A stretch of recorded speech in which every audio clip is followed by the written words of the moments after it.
Hello and welcome to another edition of the Knicks Film School pregame show. My name is Andrew Claudio, aka GMAC, and it's time to preview another Knicks matchup after an emotional day, a whirlwind day on Thursday for the New York Knicks. This time they're headed to Chicago to take on the Chicago Bulls, who are fighting in the play-in at the moment against the Atlanta Hawks to try and stay, I guess, have home court in the 9-10 matchup, but a team nonetheless that continues to impress me anytime I've watched them recently. We'll get to them in just a second. What a day we experienced yesterday in New York between the Julius Randle news, the positive OG Anunoby news, the drama, I guess we'll call it, after the game last night with Tom Thibodeau and whether or not Julius Randle did go through a full contact session and what pads they were using. I don't know. It was good that the Knicks got the win too, which is the important part, that they kept pace in this jam-packed Eastern Conference playoff race. And now it's time that they head to the Windy City to take on the Chicago Bulls in the second night of a back-to-back. And joining me to talk about this matchup from the CHGO Bulls podcast, Will the GOAT Gottlieb. Will, how you doing, man? I'm doing all right. How are you doing? I hear New York just experienced a bit of an earthquake there. You guys holding up? Look at you adding context to the exact moment when we're recording. Let's just say about half an hour ago, the ground moved, and I'm not used to the ground moving. And like it was a 4.7, which is, I guess, small to anyone on the West Coast watching. And that's my phone going off, yelling at me that we just had an earthquake. We are doing it live. Thanks for letting us know. We just experienced an earthquake. Well, that's how we know things, is that it's not that I felt the ground move. I had to check Twitter to verify. I had to check other social media apps and then my phone. Thank you, Apple, for letting me know that we just had an earthquake. I appreciate it. That goes on Do Not Disturb. So yeah, I'm okay, obviously. But survived. Definitely, yes. Where were you when the New York had the earthquake in 2024? My assumption is that the ground shaking season that the Bulls have had between the Zach Lavine injury and the ups and downs in the team performance has been something you've been able to survive as well. Talk about a segue. I'm so fascinated by this basketball team that I'm going to see 3 times in the next week and a half, because the NBA schedule makers decided it was great for the Knicks and Bulls to play 3 times in the last 6 games of the season.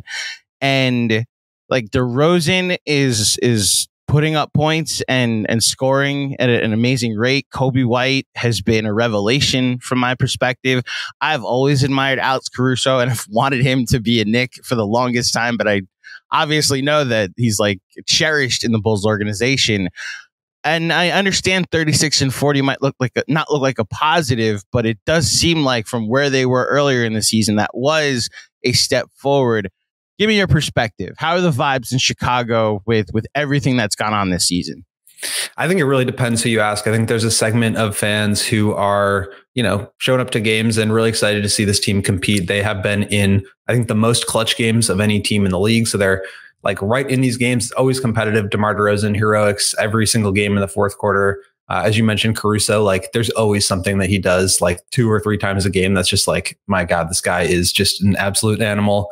Kobe White has improved a ton, and he has been a little bit of a slide here lately, just coming back from a hip injury that he sustained a couple of weeks ago. But I think there's another segment of fans who are pretty disappointed with this and feel like, they see a ceiling with this group. They see what this team can accomplish together and feel like it's not good enough. Feel like it's, they're topping out at, a first round matchup with the Celtics, and feel like that's just not where they want to aspire to. So I really do think it depends who you ask, but certainly since the first 19 games of the season when they started 5-14, the vibes have turned around. The team has played a lot better, and they're playing DeRozan, Vooch, Alex, Kobe, Ayo Dosunmu, all these guys like really heavy minutes, and I think that's starting to catch up to them a little bit. They've been wobbling a bit lately as they fight with the Hawks for that 9-10 matchup, but certainly like things have stabilized here in the back half of the season, back 3 quarters of the season,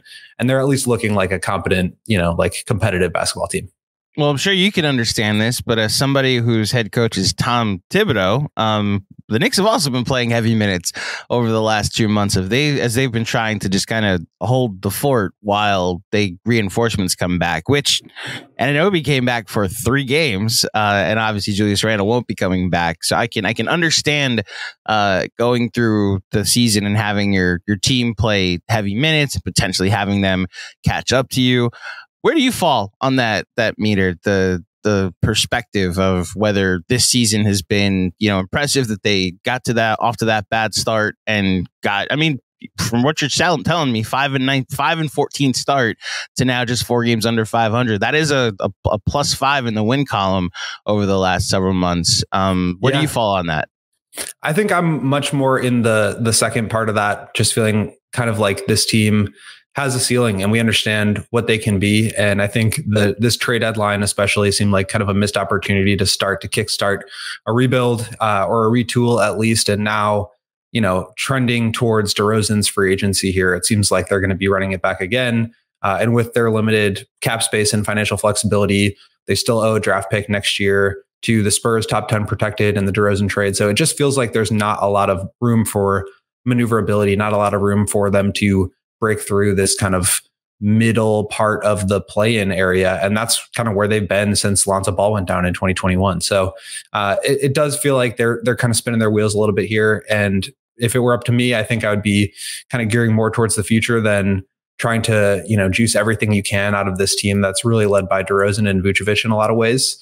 But to your point, like they really have played a lot better. And I think they're internally feel like they can compete with just about any of these teams in the East, except for maybe Boston, where there's only this one kind of monster super team that, can run them down. It just so happens that like best case scenario, they're kind of headed to face them in the first round. So I don't think that this is necessarily the way that the Bulls even wanted this season to go, but I do think they feel very confident and pleased with the improvements that they've made, especially with some of their younger players this year. So let's start with the deadline. And like, what were you surprised that DeRozan stayed on the team? Was there breadcrumbs leading up to the deadline from the organization? Like, hey, we're not trading DeMar DeRozan unless we're blown away with an offer. Is that really like the guy that you're surprised stuck around?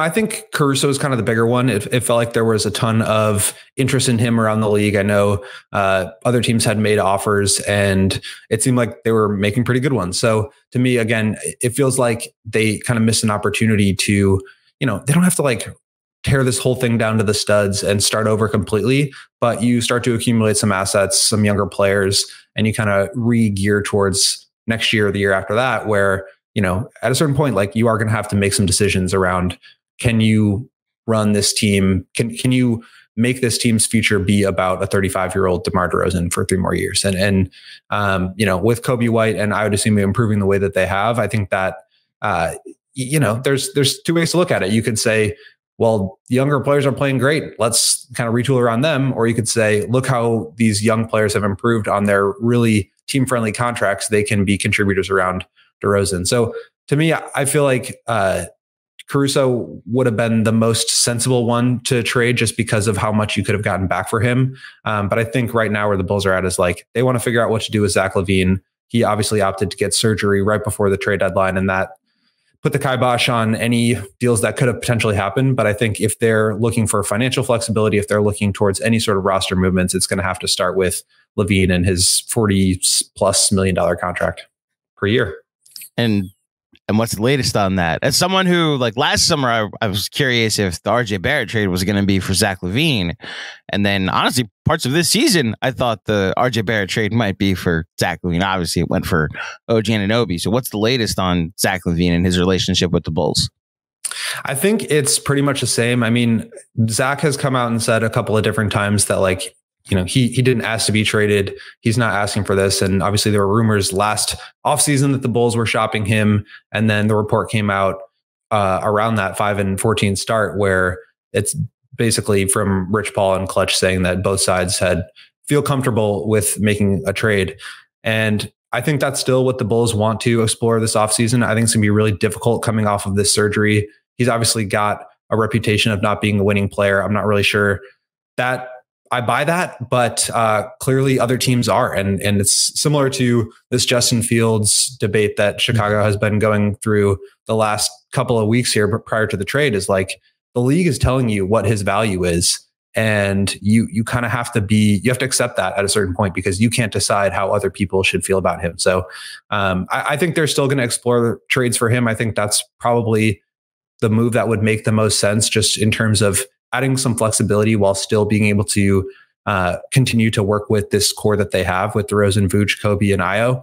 Problem is, I just don't know if there's going to be a lot of teams interested in him due to the injury health stuff, but also, I mean, with the new CBA coming into place, that's just so much money to invest into a guy who has this injury label, who has questions about his, impact on winning.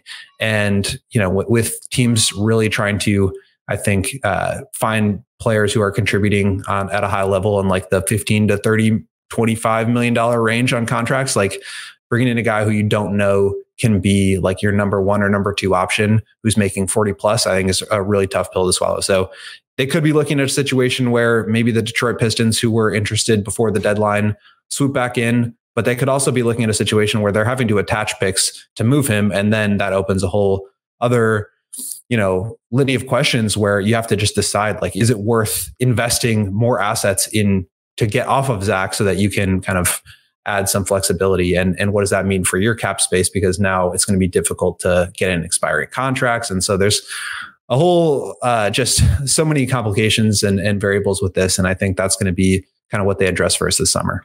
That would be such a Pistons move. Oh my goodness. Like, yeah. And you wouldn't even have to attach picks. Like, you'd somehow get picks back from the Pistons, who, like, Monty Williams would just be tired of watching Jaden Ivey and decide, you know what, I'm going all in on Zach Lavine, because you're looking for teams that are desperate, and there aren't too many in the league anymore. So you really have to do work. But then also, like, the Pistons understand there's not any other suitors out there for Lavine. So why would we give up a bunch of draft picks? Maybe we can get him for cheap. And I think that's kind of where their approach is at this point.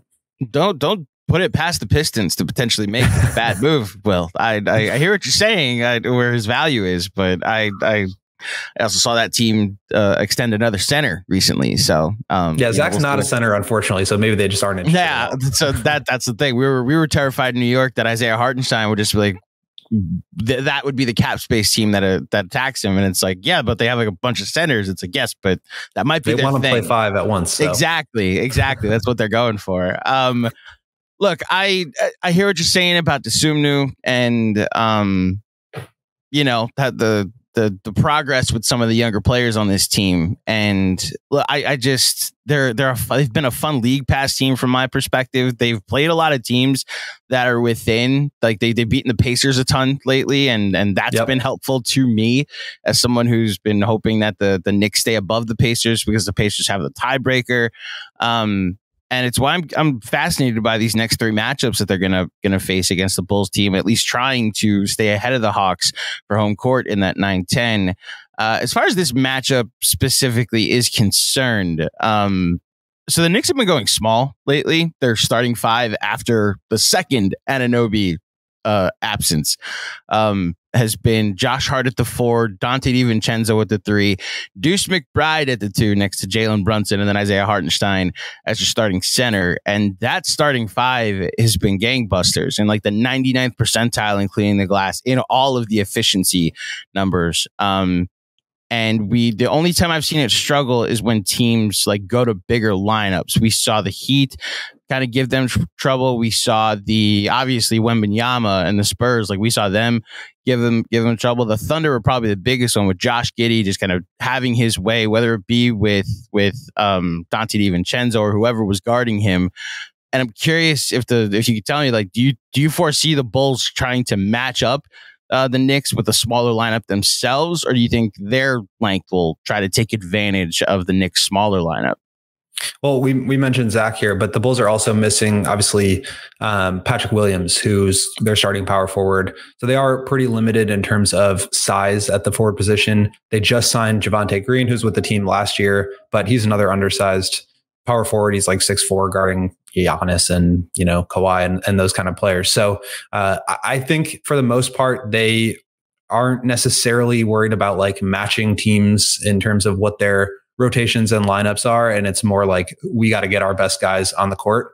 But at the same time, they also have gone a lot to a lineup with both Andre Drummond and Nikola Vucevic together and really try to punish teams on the offensive glass. So I think they'll probably look to do that if, Josh Hart is playing at the 4, at least just to kind of throw sort of an off-speed pitch in there and see what they can get out of it. But I think what the Bulls need to kind of focus on in this matchup is like keeping that faster lineup out of transition. I think that's been something that the Bulls really struggle with this year as they attack the offensive glass. That's been a priority. Now you're also leaving opportunities to be vulnerable for, against other teams coming back the other way. So that's kind of the trade-off that they're dealing with. And I think against some faster teams, yes, you can get away with that, but only if you're being really, efficient and successful with the way that you attack the offensive glass. So they'll just kind of need to be, I think, they'll need to choose those lineups carefully. But with this sort of 3 games and 6 playing against them, I think they're definitely going to have to look to mix it up a little bit and try to find new things, just because you can't run the same stuff against a team like the Knicks over and over again and expect them not to figure it out. Yeah, I was going through some box scores recently, and like honestly, the last one against the Hawks, I know they lost, but that was mostly because the Hawks shot 47% from 3 and the Bulls were 7 for 28. But I'm staring at 32 rebounds between Drummond and Vucevic, and Drummond with 8 offensive, and it crossed my mind like, oh, another team that can kind of match what the Knicks have been doing on the glass this season. I guess I hadn't realized that they were playing together. So that triggers a thought in me that maybe Tibbs is going to either preemptively or just from a reaction standpoint, whenever they go to that lineup with Drummond and Vucevic on the floor, that we might see Precious Achiuwa play a lot of 4 in this game, which good luck with the offense scoring points, but he might match if the Bulls are dominating on the boards. I'm curious if that's the potential way that matches up, Yeah, that could definitely be the counter. I think the Bulls kind of went to this lineup or rotation a lot during the middle of the season. They played the Timberwolves at one point before Cat went down and threw it out there, and it worked really well. They beat them at home right before the trade deadline, and that kind of led them down this path of going to that 2 big lineup for a couple of weeks. It has kind of turned down a little bit of late. But as you mentioned, they ran it against the Hawks there just in that 4th quarter to try to spur a little bit of a comeback. So I do think Billy Donovan kind of trusts it and wants to see, when he can strategically implement it to take advantage of teams, because, the Bulls right now without Zach, without Lonzo Ball, without Patrick Williams, they just don't have a lot of perimeter shot creation. And so they're kind of, they're utilizing this offensive rebounding, this 2 big lineup in order to kind of generate offense. It's kind of a different approach than most teams, but that's just kind of what they have to do right now, given the constraints of their roster with all the injuries. Hey, we saw it last year. The Knicks didn't have a very efficient team, but they just dominated the offensive glass and they just won the possession battle. And like that was the Memphis staple of that 56-win team 2 years ago. That was just Steven Adams creating all these extra possessions. And like that was the year that the Grizzlies were like 21-3 without Ja Morant. And it was like, how are they so good without Ja? Yeah, because the formula is just score as many times get as many chances as you can during a possession. And so it's why I'm every game is nerve-wracking to me. Playing a team 3 times in the last week and a half of the season, I think is giving me some pause. I'm looking at the 3-point shooting, and they're 20th right now in 3-point percentage as a team. And obviously the most recent game being a struggle. I do remember the first Knicks game that they played each other at the beginning of January. Solid first half shooting, and then some regression in the second half. Look, the Knicks play a lot of drop coverage. They've started to implement some switching into their repertoire when they've needed to, but it's really not something they go to often. Am I fair to say, as a Knicks fan that may not watch the Bulls a ton, that if the Bulls aren't shooting the ball, I mean, this is probably every team, but the Bulls aren't a team that could necessarily beat the Knicks, even if they win the possession battle, if the 3-point shots just aren't falling? Yeah, it's maybe a little bit reductive to say like whoever makes the most threes is going to win the game. Right. It really does kind of feel that way with this Bulls team, especially, the last 5 or 10 games. It's like they either get really hot and they beat teams, or they can't make anything and they're not shooting enough threes. And it's all, DeRozan trying to create from the mid range. And that's just a tough way to live. The margin for that, strategy of, like you said, the possession battle, the offensive rebounding, getting to the free throw line and just making a ton of mid-range shots is just a tough way to live. And I don't think they want to live that way, but there are nights where, you just have a lot of streaky shooters, and I would assume he could go 5 of 7 from 3, or he could go 1 of 6. And if he goes 1 of 6, and the Bulls give up a ton of threes as well, I think the most of any team in the league in terms of frequency of 3-pointers allowed to their opponent. So it's just, there's kind of this recipe where if you're not making threes, but you're giving up a lot on a night where your opponent is hot, it's going to just be really tough to win. So I do think 3-pointers and just the ability to get hot, even like there have been games where the Bulls have been up by 10 or 15 at halftime because the opponent's shooting, 2 of 14 on threes.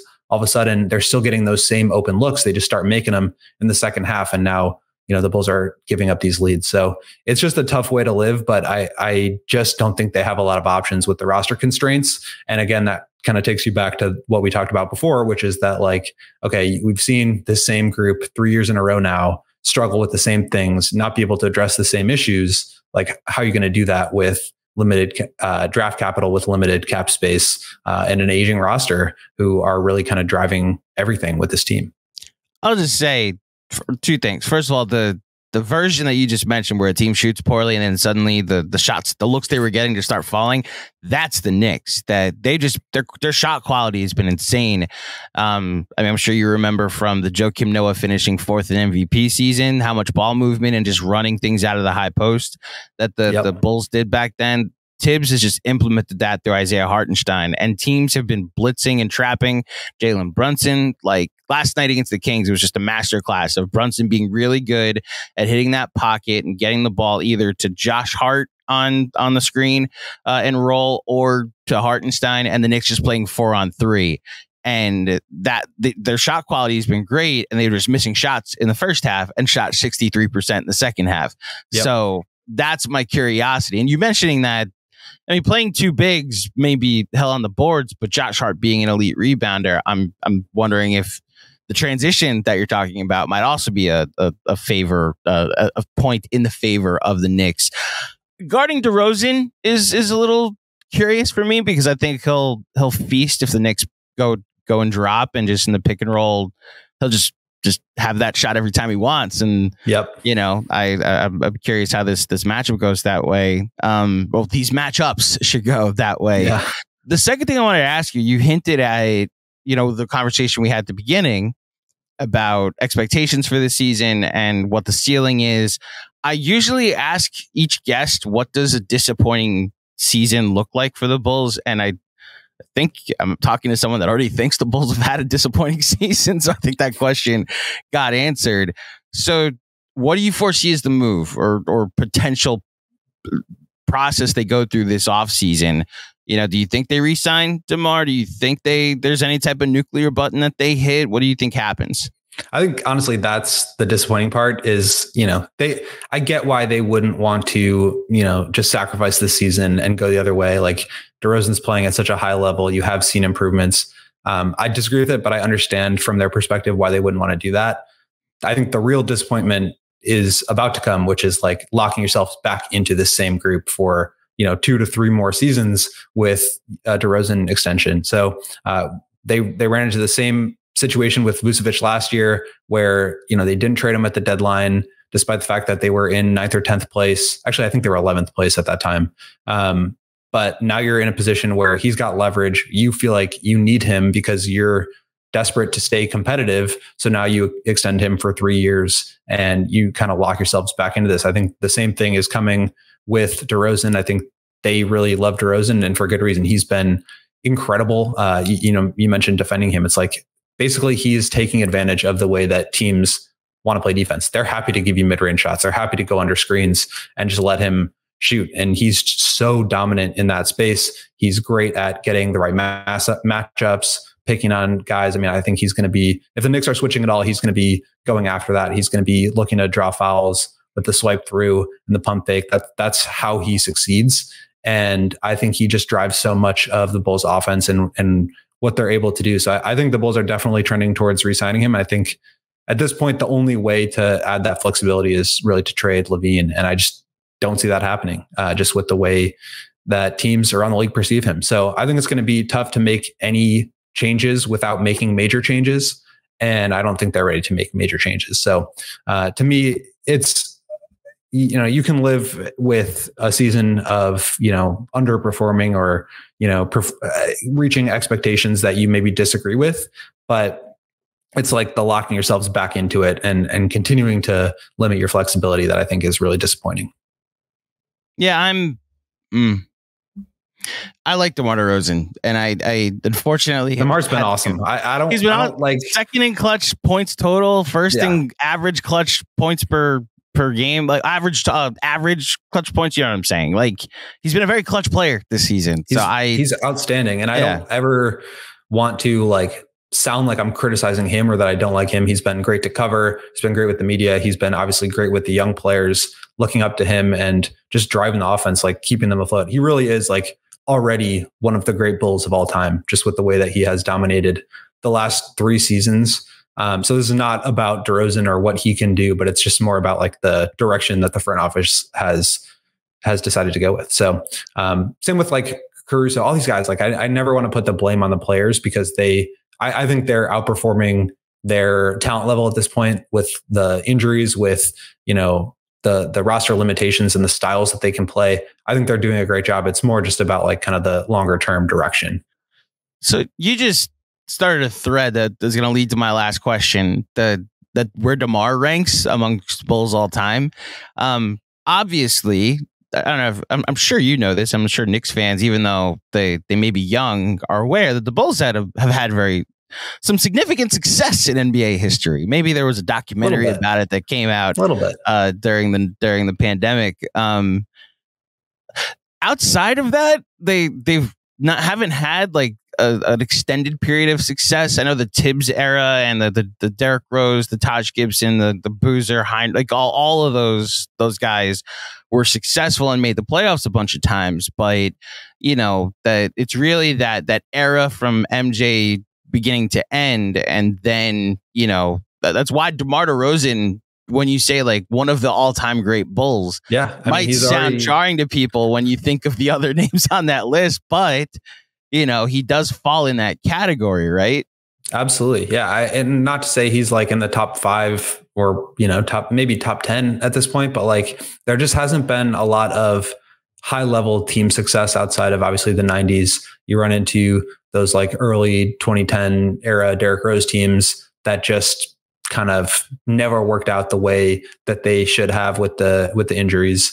And then you have a bunch of years where it's Jimmy Butler dragging this team to 41 wins in the 8th seed under Fred Hoiberg. You have a bunch of failed rebuilds in the early 2000s and the late 2015s. So there hasn't been a ton of high level success. And then you look in the early 2000s, the kind of baby Bulls, Ben Gordon, Kirk Heinrich, Nocioni, Luol Deng era. That was obviously a lot of fun. And I think those teams were exciting because they played really hard and they were all young and they could grow together. And so there was kind of this hope for them to reach a higher level. And then you add Joakim and Derek into the mix and things kind of got there. But obviously, like I said, the injuries kind of impacted things. And there just hasn't been, this era beyond obviously the 90s where they're competing for championships. And with what DeRozan has been able to do in terms of the way that he has carried this current roster to where they are, I just think so much of it is dependent on him. He came into his first year hitting back-to-back buzzer beaters against the Wizards and the Pacers off of one leg, and he's just kind of cemented himself as one of the great drivers of Bulls offense, certainly of the last 10 years. But just with, I think, kind of the limited success at the highest level of this team after the year 2000. I mean, I think I pulled this stat last year, so I don't know if it's completely accurate anymore, but their collective win percentage over the last 25 years is 45. So they're winning 37, 38 games a year. And, for what that has been and for how important DeRozan has been to this era, I think he's already up there. It's kind of crazy in just 3 years. To give some context, like you said, just 3 years. And I did this over the summer with our main host, John Macri. We were, for a Patreon pod, trying to remember the Dame Lillard conversation or debate about whether he's the greatest Blazer ever. We tried to go through all 30 teams and decide who every franchise GOAT is. Now, obviously, we know who the Bulls franchise GOAT is, Michael Jordan. And when you're just sorting by win shares, the Bulls have one player with more than 100 career win shares, and it's Mike with over 200. So like Scotty's at 99 with the Bulls. So it's not even like obviously great, all-time great player, top 40 player in my book ever. But, when you go to the Bulls, there's a significant drop off. If you're just going by points scored, DeMar DeRozan in 3 years already top 20 in points scored for as a Bull. So he's 19th right now. So and to add even more context, Zach Lavine's 8th. So it's one of those things where, it might not seem, I can understand, to your point, and maybe to the Knicks fans listening that are like, trade both of them. What are you talking about? Blow it up. It's Zach Lavine and DeMar DeRozan. No, these are franchise stalwarts. And it's where we found ourselves with the Julius Randle news. Like, I don't have to tell you this. I'm sure you've seen what the Knicks have been over the last 20 years since the 90s as well. They haven't had a lot of good players, let alone great players. And Julius Randle, every time we do trivia, and it's this century, the number one answer that usually pops up is, of course, Carmelo Anthony's on this list. Julius Randle is usually second place on a lot of these totals. And while, there's a debate about whether the Knicks would be better off with a team that didn't have Julius Randle or not, and we'll see if they get the Anunoby version of this team back and how far that team could go. I respect Julius for being somebody that's come here and performed well, because it's not something that's happened since the 90s. Obviously, we had a different 90s than the people of Chicago, which now leads to my last question, the Mount Rushmore of rivals. Well, I ask every question, every guest I have, because we take our rivalry seriously here in New York. That earthquake you heard earlier was caused by a Bam Adebayo illegal screen. It's just not going to end, Heat fans. If you're watching, I'm not going to let it go. The 4 teams that you consider the Bulls' biggest rivals. It can be, going back to the 90s, if you'd like to. It could be maybe recent rivalries that I'm not thinking of. Who are the 4 teams? Yeah, it's tough because I feel like, for one, the Bulls have just not been competing at the highest level to where they these rivalries are really what I would consider to be traditional rivalries. But just in terms of the teams I think fans get the most excited to play, Knicks definitely up there. Miami definitely up there.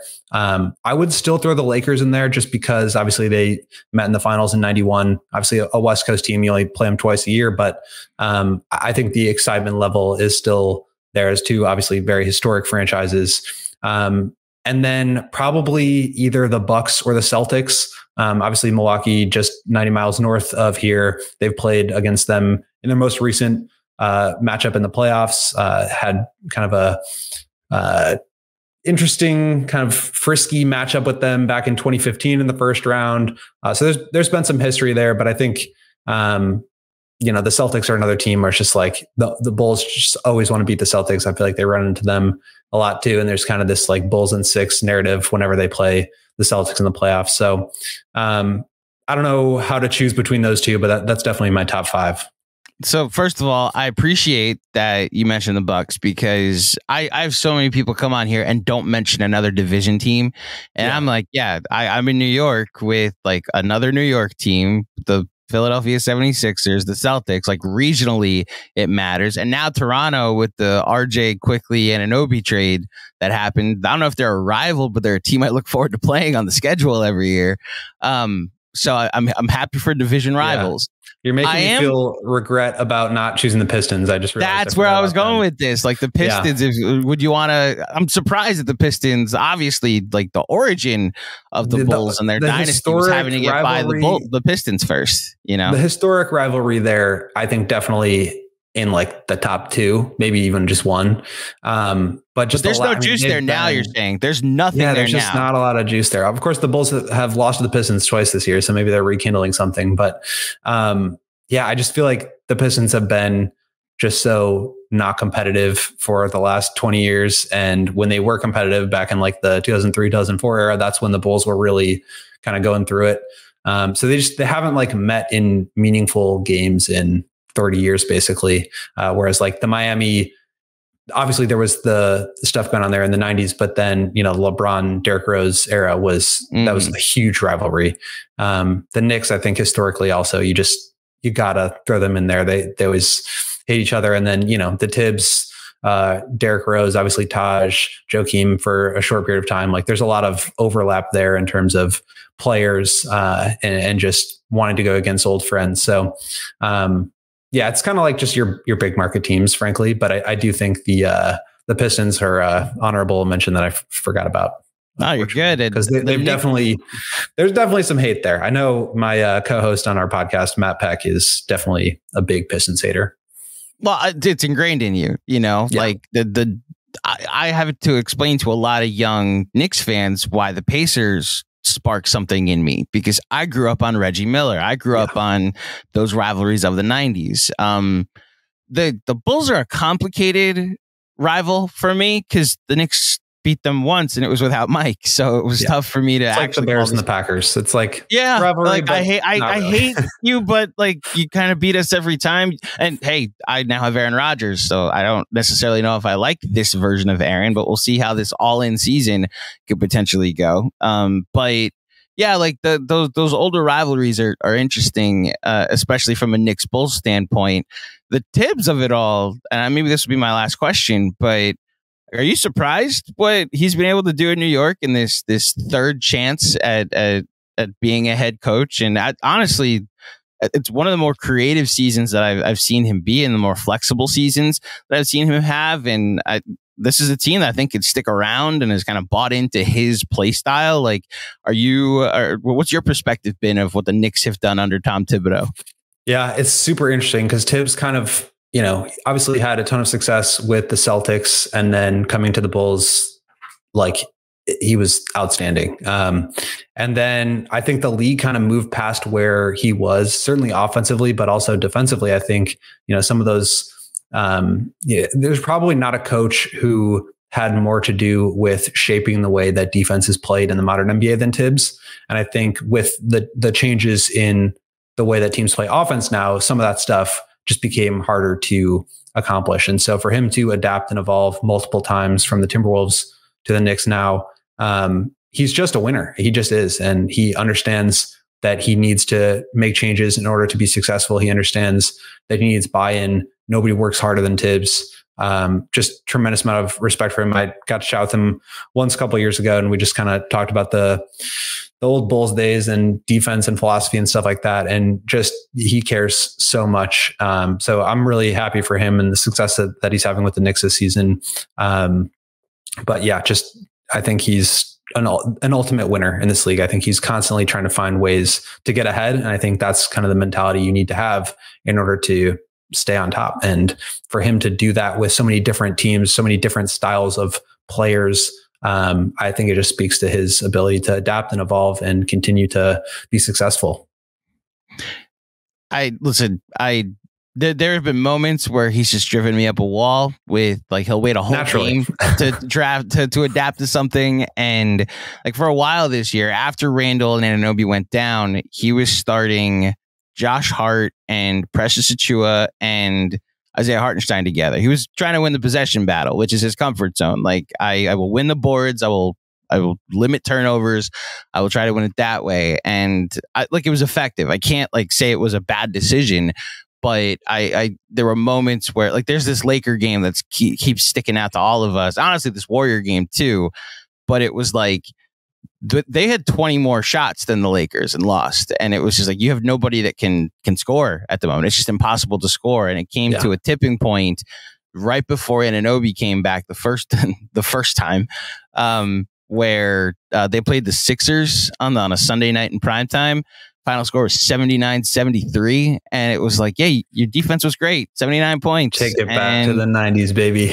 Quite literally. And I was ready to be like, okay, like we're stuck with this because he has a style and the ability to adapt, man. He went to this lineup with Deuce McBride. And the funny thing about Tibbs, I'm sure you could appreciate this. When he finds out that something works, he just like it's hard for him to get away from it. Right. He's like, oh, this is working. All right, Deuce McBride, you're playing 48 minutes tonight. Josh Hart, you're playing 45 minutes tonight. I don't even like hate it. They're like so shorthanded. I'd rather you play the thing that's working than any of these Pistons that are now on my basketball team. Yeah, and I think that's another great point is that he just gets the absolute most out of every team that he's playing with, like from the buy-in to the defensive excellence.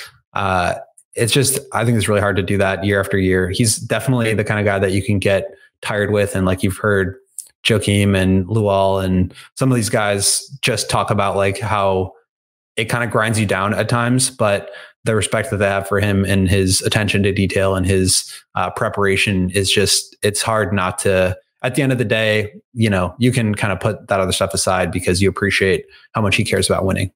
Look, anytime I criticize him or bring up a quibble that I have with him, it's just that, a quibble. Like I'd hope every single Knicks fan that experienced the last 20 years, there's an implied statement that you like, a disclaimer in any criticism that's like, but he's the best thing that's happened to this franchise since Jeff Van Gundy. Like he's the thing that finally righted the ship to where they're going to go to the playoffs 3 times in the last 4 years. The last coach to do that was Jeff Van Gundy. And then Pat Riley did it. And we were doing this last night. Like, then you got to go all the way back to Red Holtzman in the early 70s. Like, they just haven't had a lot of captains of this ship that have been able to just steer it forward, let alone like with any progress or destination that you could potentially look forward to, which is where Jalen Brunson will hopefully take them. But yeah, just we're happy with Tom Thibodeau here in New York, even though at the time we were wondering if he was kind of past his prime or if the game had passed him by. Here he is. They're taking 43s a game, playing with pace and actually with nice ball movement at the moment. And, we're obviously happy over here. And you're going to get a chance to see him a lot over the next week and a half because we see each other 3 times over the final 6 games of the season. Will, thank you so much for joining me for this edition of the Knicks Film School pregame pod. Before you get out of here, please let the fine folks at home know where they can find you and all of the stuff that you do. Yeah, thanks so much for having me on. This was a great conversation.